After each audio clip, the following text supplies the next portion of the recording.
Salut à tous. Alors déjà je voulais vous remercier pour tous vos retours sur ma précédente vidéo, donc qui était une vidéo qui change un peu de ce que je fais d'habitude. J'avais envie de vous proposer une réflexion sur la ville, une approche de la ville que j'ai et de manière un peu plus poétique, un peu plus, voilà, un peu moins face caméra où on parle. Et comme j'adore la vidéo et que je suis aussi en train de me former à côté pour devenir aussi vidéaste, du coup je trouvais ça sympa de relier les deux et de vous proposer quelque chose de nouveau. Donc merci beaucoup parce que vous avez été nombreux à répondre en commentaire suite à cette vidéo et donc ça me fait super plaisir. Donc du coup c'est un format que je vais continuer parce que vous êtes hyper nombreux à m'avoir dit que ça vous plaisait, donc du coup je vais essayer de faire ça plus souvent. J'ai eu aussi quelques commentaires qui disaient que c'était un peu tristoun. C'est vrai qu'il y avait un parti pris très fort par rapport à cette vidéo. Mais ne vous inquiétez pas, tout va bien, regardez, j'ai le sourire, c'est juste que c'est un thème que je voulais aborder avec un parti pris tel qu'il est sur la vidéo. Et comme c'est quelque chose qui m'inspire beaucoup, voilà, je voulais marquer les esprits en faisant cette vidéo comme ça. Et aussi pour que des gens qui ne connaissent pas ma chaîne YouTube et qui tombent sur cette vidéo puissent avoir le message tout de suite. Voilà, donc c'est clairement une vidéo qui parle du mal-être dans la ville. Même si je parais heureuse, moi aussi je suis pas forcément très bien dans la ville. Il y a des choses qui ne me plaisent pas, des choses qui me rendent parfois malheureuse. Mais du coup c'est bien de retranscrire cette tristesse, cette émotion par la création comme je l'ai fait. Donc voilà, mais en tout cas ne vous en faites pas, tout va bien. Autre point aussi, donc je sais pas quand cette vidéo sortira, mais du coup je pars en Islande samedi matin, donc dans 2 jours, et j'ai fait une petite story sur Instagram et du coup j'ai posté un sondage pour savoir si ça vous intéressait que je fasse un vlog. Donc dites-moi à la fin de cette vidéo, enfin dites-moi plutôt en commentaire si ça vous intéresse, parce que je voulais vous proposer un vlog de mon voyage. Donc filmer des super beaux paysages, vous emmener un peu avec moi en vacances, donc pareil ce sera encore un format différent. Mais si ça vous plaît, dites-le moi et de toute façon je vais filmer, mais c'est pour savoir si je monte un truc après, une vidéo pour vous. Voilà. Donc on va aborder le vif du sujet de cette vidéo. C'est un thème assez récurrent, c'est quelque chose peut-être que j'ai déjà plus ou moins abordé, mais bon, c'est quelque chose qui m'inspire beaucoup, qui parle encore du mal-être de l'homme dans la ville. Mais c'est vrai qu'on a souvent l'impression, enfin en tout cas j'ai cette impression, que beaucoup de gens se disent que leur vie file entre leurs doigts, qu'ils ne sont plus maîtres de leur vie. Moi j'ai repris ma vie en main il y a quelques années déjà maintenant, j'ai redonné un sens à ma vie, je suis redevenue actrice de ma vie et j'avais envie de vous parler un peu de ça parce que du coup je pense que ça pourra aider pas mal d'entre vous. Comme je disais, j'ai redonné du sens à ma vie, je me suis rendu compte qu'il y avait quelque chose qui n'allait pas et que je pouvais tout reprendre en main, que j'étais complètement actrice de ma vie. Et depuis, tout a changé et tout est beaucoup mieux.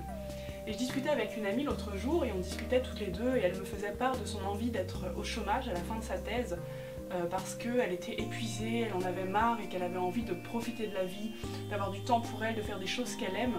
Et ça m'a assez marquée parce que je me suis dit, mince, elle a 25 ans, 26 ans et elle est déjà épuisée, elle en a déjà marre et elle a déjà besoin de faire un break alors qu'elle est en train de rédiger sa thèse.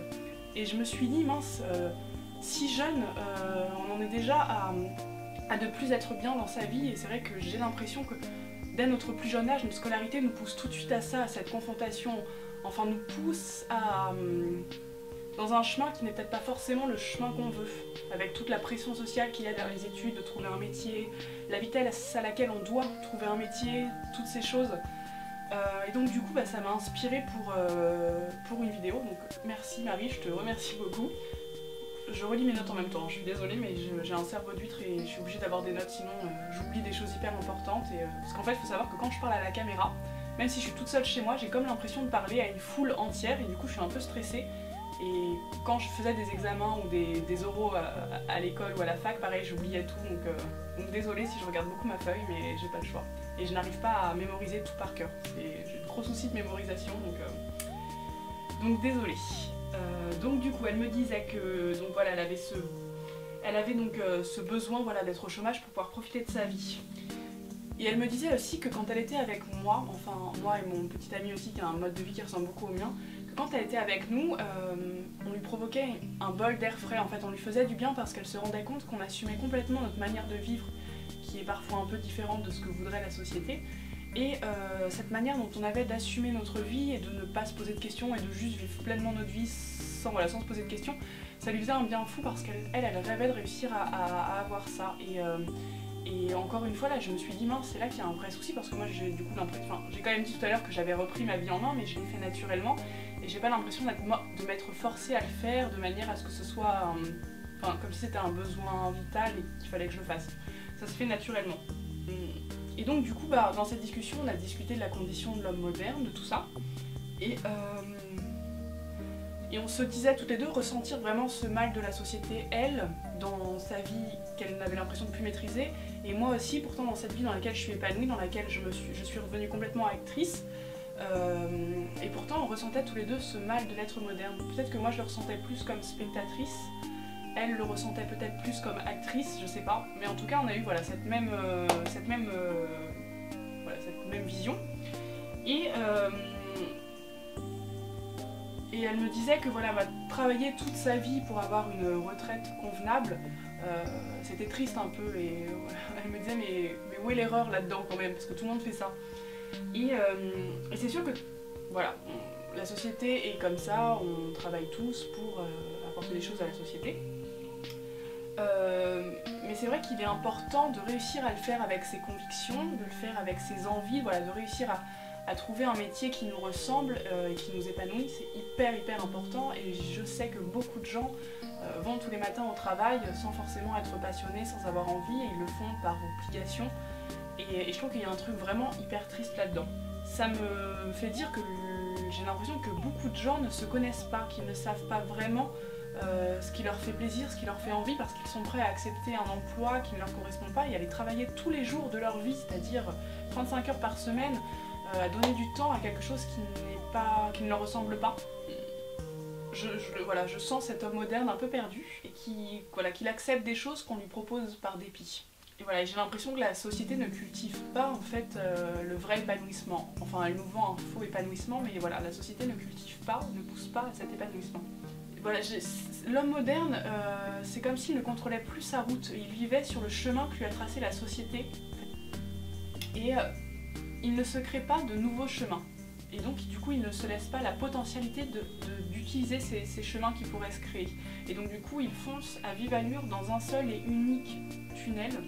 Il est enfermé, en fait, il est complètement pas du tout acteur de sa vie. Et oui, voilà, il y a cette notion, enfin cette idée de fausse liberté. Moi je ressens vraiment ça, où on a tous l'impression d'être un peu libre de par du coup notre consommation complètement. On nous dit que waouh, il y a un nouveau truc qui sort, et on peut l'acheter, ouais, on est libre d'acheter ce qu'on veut, on est libre de consommer comme on veut.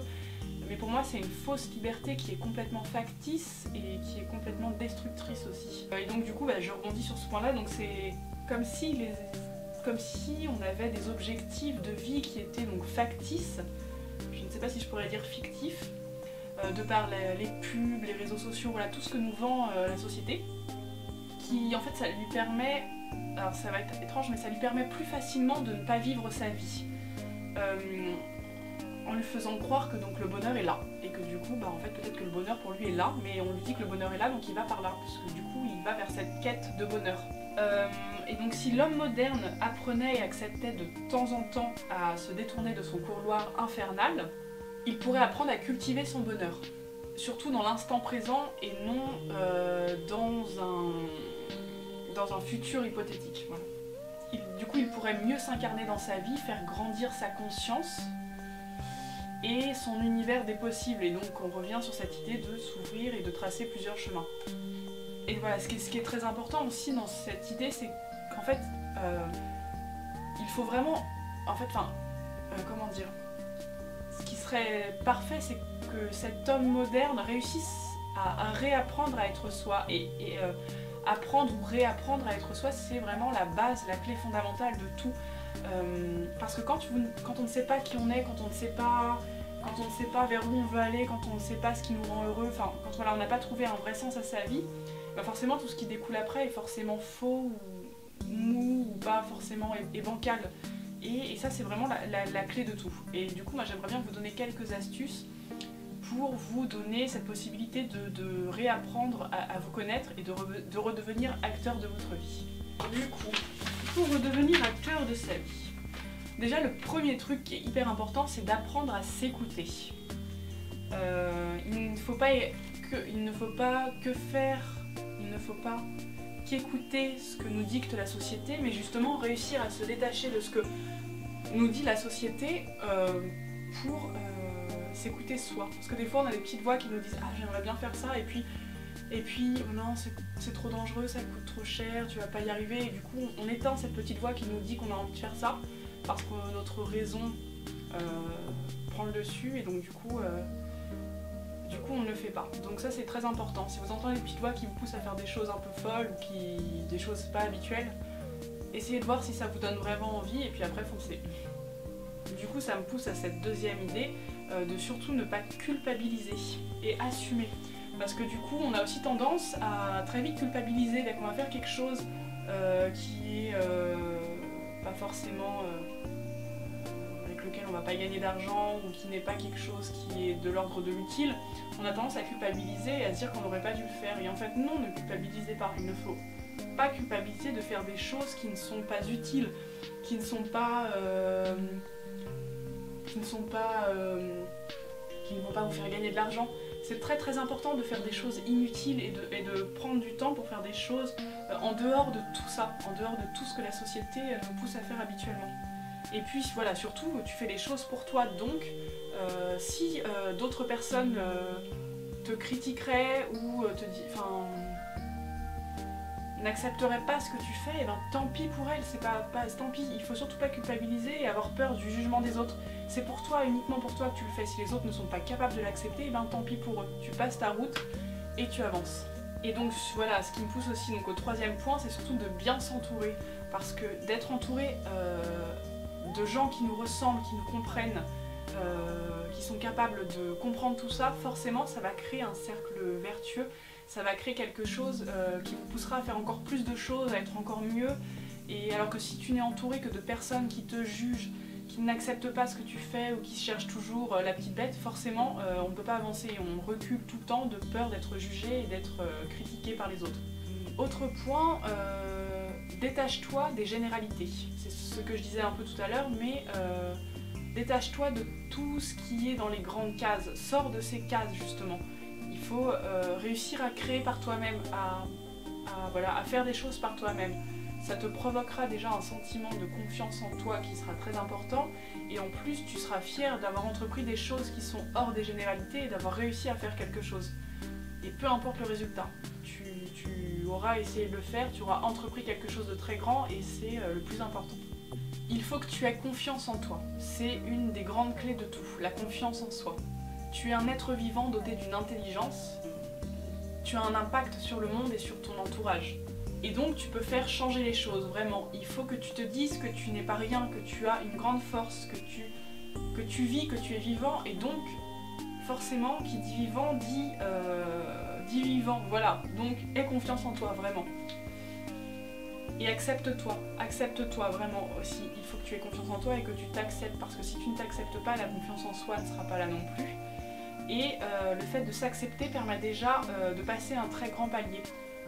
C'est sûr que si tu veux, je sais pas, entreprendre une action écologique ou changer quelque chose dans ta vie de très grand, si tu ne t'acceptes pas et si tu n'as pas confiance en toi, comment veux-tu réussir à monter ce projet? Comment veux-tu réussir à entreprendre ces choses? Il faut que ce soit basé sur des piliers très solides et donc ça réside en ça.